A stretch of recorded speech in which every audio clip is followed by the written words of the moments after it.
And it's really cool. This is the return of the first world mission, the first missionary journey. Paul and Barnabas are sent out from Antioch. There was no precedent for this. It's just God said it, and they did it. First missionary journey, world journey. They're now going to return home from their journey.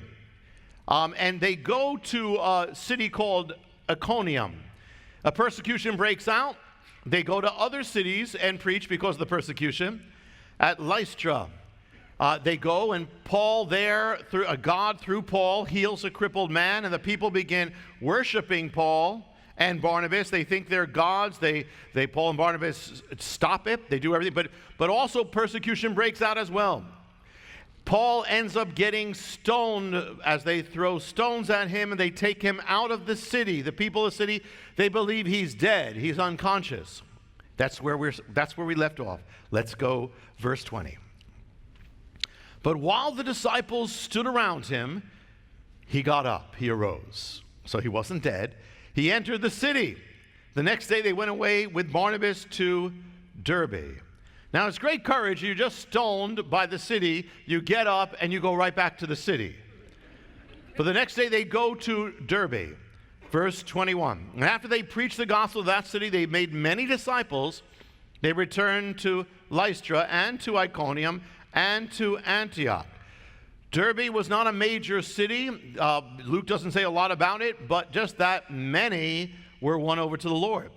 And then they go to these other cities. They're basically retracing their steps, heading back to Antioch. There's actually two Antiochs here, but they're heading back to where they came from.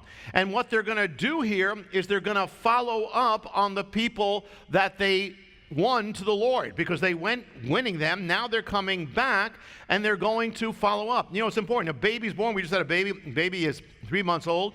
You cannot, your baby's born. You can't say, listen, here's $100. You're on your own now. You have to take care of that baby. Parenthood is just like that. You plant a garden, you have to work it. You have a flock, you're a shepherd, you got to guard it. So with the life of God.